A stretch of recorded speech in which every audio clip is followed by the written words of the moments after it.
Killer Klowns from Outer Space, the game, is coming up very soon, May 28th for early access and June 4th for the full release. But IAnthonyD on Tuesday did a stream where they kind of showcased some of the things, mechanics, and customizations, and they also played a couple games as well too. So I wanted to make this video just to kind of go over all the things that were covered, what was showcased, and just kind of do a recap on that.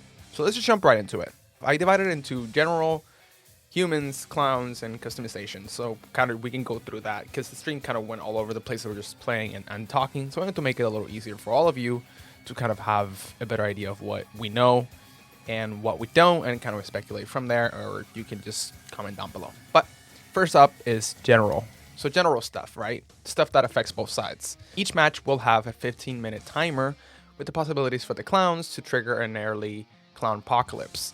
How do you trigger early clown apocalypse? According to them, you fill 16 slots of the lucky gens that are spread throughout the map. So there's 4 lucky gens, I believe, and with the cocoon humans, you put them in those gens, which then also spawns lackeys that can help you out to find the humans around the map as well too. With 16 slots that are filled of cocoon humans, you can then trigger the early clown apocalypse. They didn't showcase much of that aside from the clown apocalypse happening at the end, so I'm not sure what an early clown apocalypse looks like in that regard. I don't think. I can kind of look through it. If I can find it, then I'll put it right now on the screen as well too. But as I said, 4 lucky gens are spawned in each map, and these help spawn lucky helpers. They explained the best way to get value out of these lucky helpers is to cocoon humans and hook them throughout those 4 gens instead of just doing it all in one. So spread them across so they spawn on those, and it helps to find humans all across the map. Another general thing is the matchmaking. It's a preference matchmaking. So you can select your preference for whether you want to be a clown or a human. Although it doesn't guarantee that you'll get that side, you can put that preference in. So kind of similar to how Friday the 13th the game was. The next thing is proximity chat will be in the game. They didn't showcase it. I think they said that it's a more recent build that they did. So you will have proximity chat. I don't know how that works with the clowns. I think Slash and Cast was saying that he had heard somewhere that the clowns hear it distorted when they're nearby you, so they can hear where you are, but they don't hear exactly what you're saying, I believe. Or maybe there's a way to like unscramble that. Don't quote me on it. I'm saying that's what I heard. I don't know if it's confirmed or not. Next up will be the kind of the layout changes each games according to IAnthonyD. This is referencing obviously the RNG of each match, and where the items will spawn, where the exits will spawn, I think are different each match. That's what it seems like from what they said. And from what I can see in the footage, they didn't really, I think they went into it kind of towards the end. The loadout seemed to include 4 perks on each side, both human and clown side. Now that we're off with the general stuff, I wanted to kind of cover now the human side of it specifically. So humans have a suffocation timer when they're cocooned and on the gens.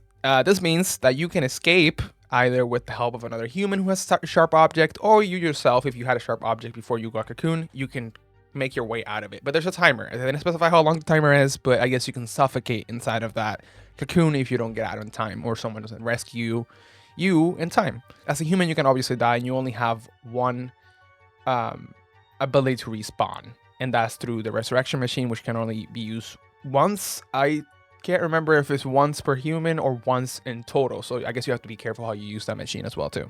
The human gameplay was described as follows: all about looting and finding items throughout the map to stand a chance. Fighting back is an important part of the gameplay as the human. I kind of think similar to how the movie is. Basically, you fight back against the clowns to prevent, the invasion of the clowns. The humans do start vulnerable compared to the clowns, obviously. This is to encourage a more cautious gameplay, which leads me to kind of discuss a little bit about how the game plays for humans, and it very much seems like stealth must be a huge factor. Let's see how that really works. I'm looking at you, TCM. So let's see if clowns, if Killer Klowns is able to manage that better. So the way that they're doing this to, I guess, encourage stealth or encourage a slower early game, I guess you could say, is any fast sprinting movement gives away your location to the clown. So there's like a noise meter underneath and got the mid bottom right above your stamina and your health bar. There is a noise meter that it indicates if it's red, that means that the clown's very notified for your movement. If it's white, I think you're okay. So basically, it's kind of encouraging you, or at least kind of pointing you towards, hey, you don't want to do this early on in the game. If you don't have any weapons or anything like that, you want to be cautious and try to find weapons before you start sprinting around and giving your location away. Some items that they kind of covered or talked about, there's supposed to be a compass that you can find somewhere in the map, which can help you find where all the exits are. You can down clowns with your weapons. Obviously, you do have to find, I think, any sort of weapon. I think there's like anything from like a bat to like a wrench to, I think there's like maybe like a popsicle or something. There's a bunch of items in the map, right? And you can hit the clowns with it. But the only way that you can actually kill a clown and make them respawn is with a sharp object. So you either find a sharp object or you find a shotgun, which they seem to say that it's kind of hard to find a shotgun. So I guess if you find a shotgun, you're very lucky and you can kill the clown. There's also a boombox that can be used as a distraction, like a sound notification that you can kind of maybe like distract the clowns from thinking that you're left, but you went the other way. So you can activate the boombox and distract the clowns that way.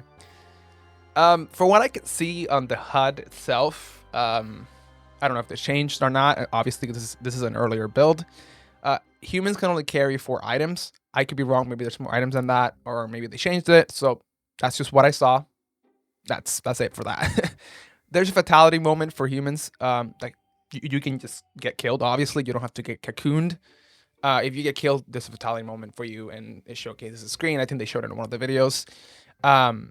So that's something to be aware of. Something interesting that I don't think I've ever seen a game ever do is that when you are spectating, so as a human, when you die or when you got, right, when you're dead, you can spectate people, right? And the person that you're spectating, you can play mini games for them that gives that person you are spectating items and things that can help them out. So you kind of feel still part of the game and you still feel like you're contributing to the game even when you are spectating, which is awesome. Because I hate when I'm spectating, specifically if I'm in a squad and I died in Dead by Daylight or even like TCM and there's nothing to do. It's just I'm just staring at the screen, waiting for them to either die or escape or whatnot. Maybe help them out a little bit through like voice chat, but it's nice that you can actually feel like you're part of the game and you're actually helping out a bit.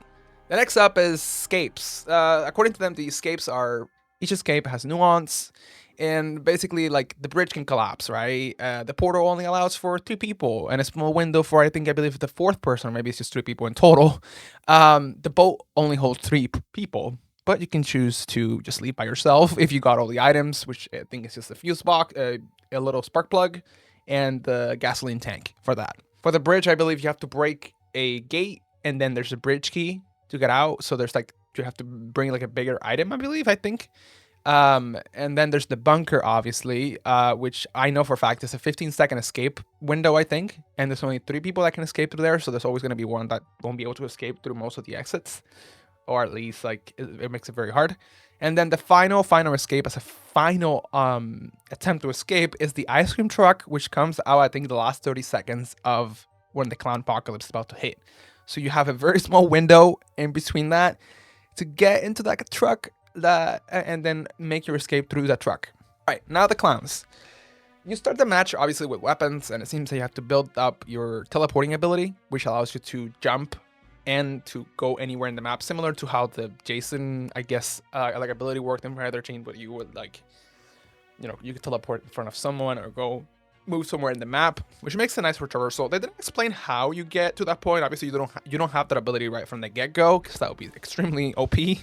But you do build up to that. I'm assuming maybe you have to kill humans, or maybe you have to cocoon a certain amount of people to be able to get that. As I said, obviously the game is very much like noise notification based. So the clowns see both white and red. The clowns both see white and red noise markers that indicates where humans are. I think the red usually means that there's a lackey that saw a human or a lackey that attacked the human. So yeah, there's like red, white dots, noise indicators, noise pings, even for when the humans mess up skill checks or the mini games. so you get that. That's kind of how you find humans in that way, which is kind of fun. Jumbo apparently has a lure ability. I think from what I could see in some of the videos, it seems like kind of he goes like this and he lures humans towards him. It seems like it's an exclusive ability to him, but I'm not sure. Don't quote me on it. The next thing that I have is pretty much like the clowns can be down and they can be killed. You're not invincible. Obviously, the humans do have to have a sharp object after they knock you down with the bat or any sort of object after they beat you down. You are thinking like are stunned for a little bit, and if they have a sharp object, they can stab your nose and you're dead for 45 seconds. And this can happen repeatedly, obviously. Like you can be spectating for 45 seconds, come back, and someone else does the same thing to you again. So we'll see how that works out. In theory, it should be okay. 45 seconds doesn't seem too long, obviously, but if there's like 2 clowns that are dead and only 1 is alive, it could, because obviously it's a 3v7. So you're looking at 3 clowns, 7 humans, right? So, yeah, obviously the clowns are much more stronger. It seems like when the clowns hit a victim, when the clowns hit a human, it only takes a couple hits to actually fully down them, like actual heavy hits, because you can charge your weapon up and slash them. So it will be interesting to see how that plays, obviously, on a public match with players, not the devs, obviously. So yeah, if a clown gets down and then hit with a sharp object or a gun, shotgun, or any sort of gun that the humans can find, if they can find one, you are dead for 45 seconds. The last section that I have here is the customization for playstyle. They did say that they want their game to be very customization heavy and like playstyle heavy in terms of like how you play each character, how you play each game. And they mentioned something about clown types and human archetypes. So they didn't went too much into detail for it. If I can find more info on the stream, obviously because I'm recording this and this is from notes that I took while the stream was going. So if I can find any sort of footage that I can find something specific where it mentions more of this, I would put it on the screen right now. If I don't, basically the 2 archetypes that they mentioned for humans that I can remember are the athletic type and the punk type. There's more than that, obviously, because I think one of them was going to say something else and they moved into something else. They were just kind of all over the place in that regard.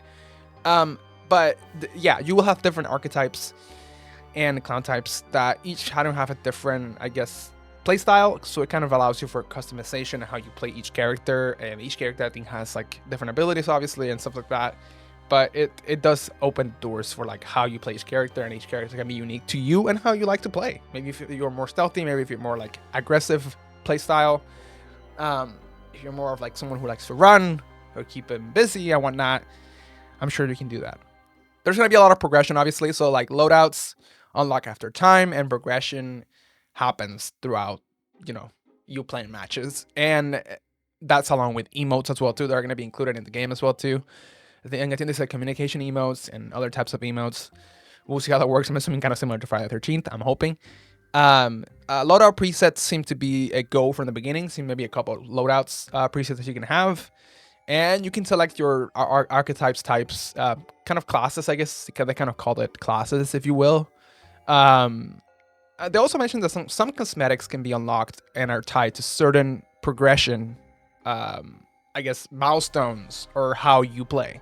So I think there's like certain cosmetics that are tied to like if you play as an athletic archetype, or if you play as a punk archetype, or if you play as this specific clown type, you will get certain cosmetics unlocked for you. And finally, but certainly not least, and we'll be getting female clowns, or at least cosmetics that turn the clowns into female counterparts. Do with that what you will. But yeah, that's pretty much all I have for this specifically. I don't have much else, obviously. We got a lot of information. We got some things that are not answered yet.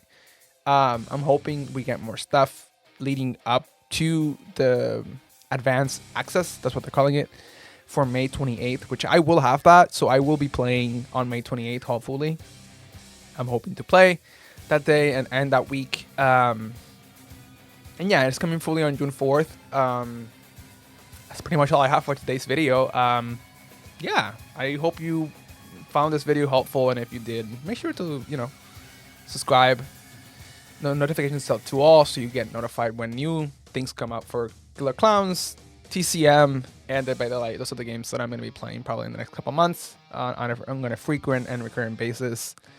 And yeah, if I have more information, I will make another video on Killer Klowns very soon, whenever we have more information.